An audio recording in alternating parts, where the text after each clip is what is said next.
بسم الله الرحمن الرحیم. یو ورور پوښتنه کړې ده، زما 40 میږي دي چې د نصاب پوره دي، کال ورباندې تیر شو. البته د کال په منځ کې یې نور بچیان وزېږول. نو اوس د کال پوره کېدو سره دا یوازې پر اصولو زکات شته او که فروع هم پکې شمار دي، او حال دا چې پر فروع 6 میاشتې تېرې شوي دي.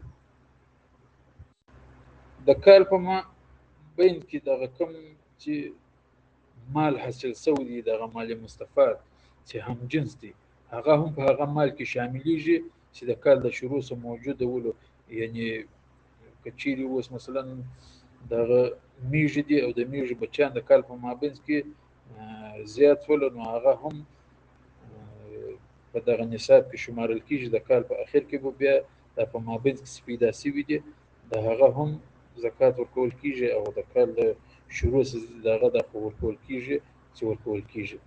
یعنی دا کم مال مستفاد چې د هغه د جنس سوي، هغه په مابینځ کې د کال څخه زیات شي، نو هغه په هغه نصاب کې شاملیږي د لپاره د زکات د وجوب.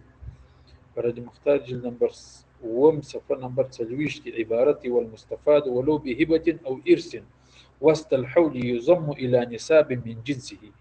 یعنی هغه مال چې هغه زیات سوی وي، حاصل سوی، که څه هم په هبه سره وي یا په وراثت سره وي، د کال په مابینځ کې یضم هغه ضم کیږي الى نصاب من جنسه، وهغه نصاب ته چې هغه د جنس سوی. يقول هو المستفاد السين والتاء زائدتان اي المال المفاد، يعني هغه مال چې هغه حاصل سوی. قوله ولو بهبة او ارث ادخل فيه المفاد بشراء او میراث او وصیة. یعنی په دې کې د هغه مال هم شامل کی چې هغه مفاد سوی وي په رانیولو سره یا په میراث سره یا په وصیت سره. وما كان حاصلا من الاصل، یا د اصل حاصل سوی کالاولاد لکه بچیان، والربح یا ګټه کما فی النحر.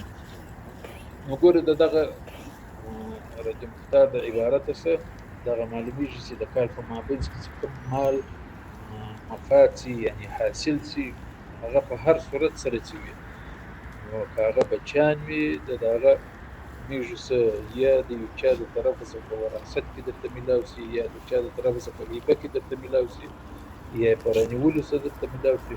چې په هره طریقه وي هغه بیا د دغه خپل جنس او حساب ته ورضم کیږي. د کال په اخر کې بیا د ګوتو پر سر باندې زکات ورکول کیږي. فقط والله اعلم بالصواب. السلام علیکم.